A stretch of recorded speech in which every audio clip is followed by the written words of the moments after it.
Hi, I'm Gemma Goldenberg. I'm a researcher and a psychologist working with the Teach Outdoors programme to bring you information about the science behind outdoor learning and its impact on children.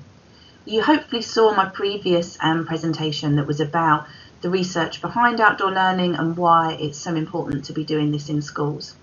And this presentation is much shorter. It's just a quick 5-minute update on some new data that's come out over the last year or so, which gives a bit of a broader background about children's mental health and how being outdoors can support with this and with school attendance. So we're just going to be looking at these 3 areas: children's mental health, using some survey data from last year and this year, some information about school attendance, and then thinking about what outdoor learning has got to do with all of this. Now, the main kind of findings that I'm going to be talking about today come from these 3 reports. So the Good Childhood Report is an annual survey that goes out to children and their parents, and there's been some new data that's come out on this very recently that I wanted to share with you. There's also this NHS digital report about the mental health of children and young people in England. And then finally this report from the Centre of Social Justice, which is investigating absence in English schools. So unfortunately, over the past 3 years, the risk of a child aged between 5 and 16 having a mental health problem has increased by 50%. And now 1 in 6 children meet this criteria. We also know that 29% of children living in the UK today are living in poverty. So unfortunately, this paints quite a bleak picture for children today, and certainly isn't an easy time to be a child for many of the young people that we're working with. We also know that children's happiness with their lives is significantly lower now than it was 10 years ago, and almost a third of children report being unhappy with a specific area of their lives. Now, the Children's Society believe that this is completely unacceptable and are really campaigning against changes that need to happen to turn this around by 2030. Now, interestingly, it's not unhappiness with their families that's driving this increase. So most children do report that they're happy with their family life, but it's unhappiness with school that's creating this increase. So this year, a larger proportion of children reported unhappiness with school than any other aspect of their lives. Now, alongside this, we also have an increasing problem with school attendance, and perhaps this is unsurprising given some of the data that we've already discussed. Now, we know that school attendance is really closely linked to achievement, not just in the short term while children are at school, but later on in their lives as well.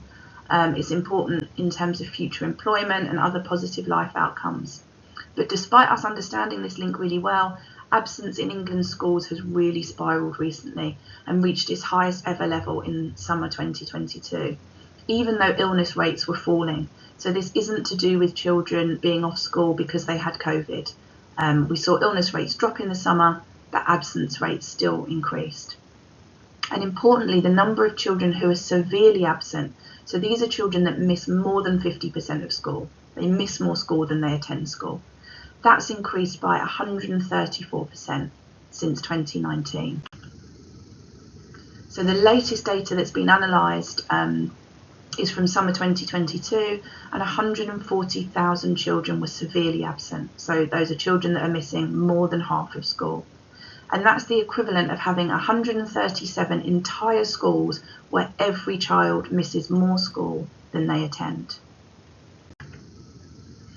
Now, as with most things, this isn't kind of spread equally across all children, and there are certain groups of children that are worse affected.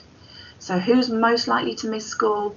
Children with special educational needs and disabilities, children who are eligible for free school meals, and children with social, emotional and mental health needs are 3 times as likely to be severely absent than their peers without any of these issues. Also, who's most likely to report unhappiness at school? There's a lot of crossover between these 2 groups. So children from lower income families and children with mental disorders are much more likely to report feeling unhappy at school. What this creates is this cycle of disadvantage. So you've got poorer families, families who are eligible for free school meals.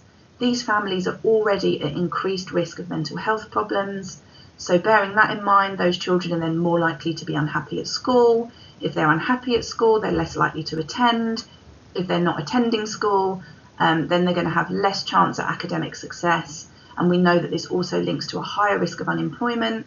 And of course, if they're having less success and they're more likely to be unemployed, then they are more likely to be a poorer family, who then has an increased risk of mental health problems, and so on. It just goes round and round, trapped in this cycle of disadvantage.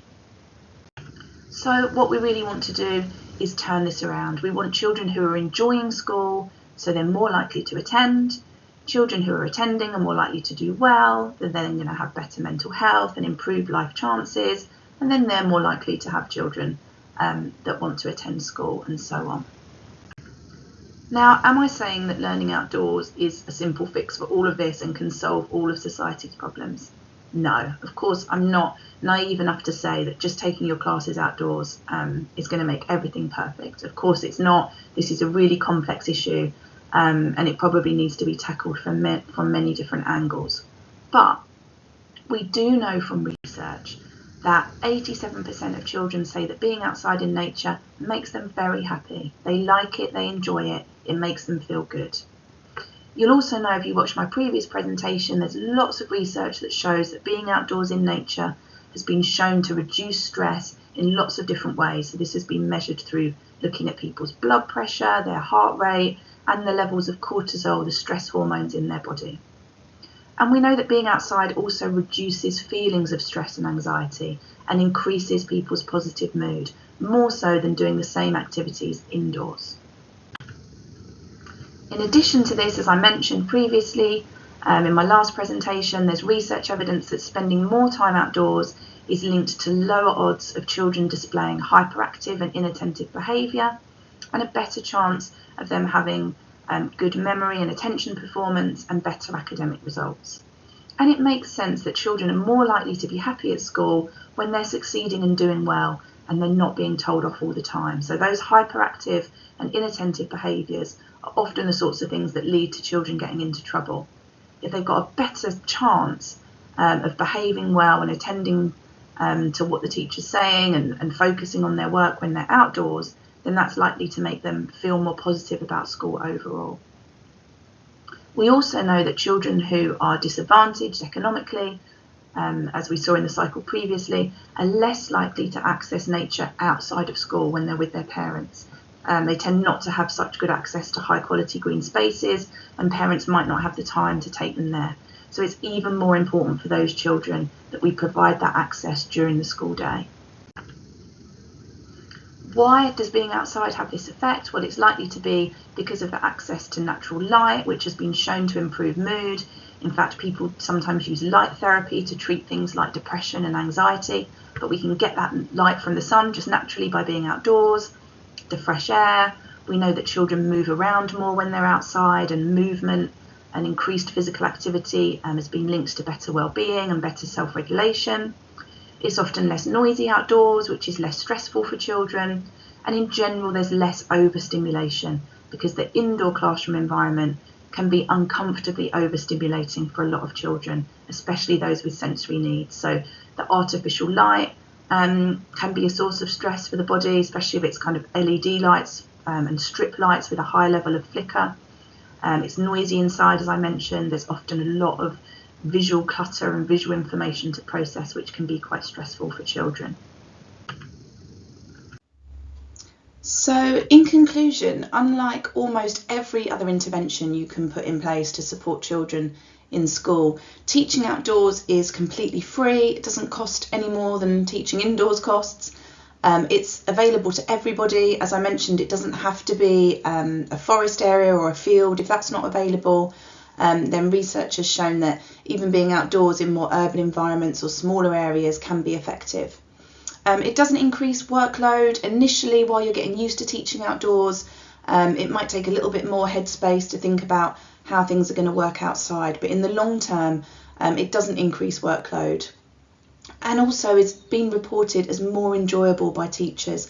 So lots of studies have shown increased well-being for teachers and increased job satisfaction when they do outdoor teaching and learning. And finally, it's something that most children really want to do. They enjoy being outside. Lots of survey data shows that they like being outdoors, and definitely my experience from doing my own research outside, the children were always so excited when we said it was going to be an outdoor session. So lots and lots of reasons behind doing what you're hopefully going to be doing as part of the Teach Outdoors programme. Thanks a lot for listening.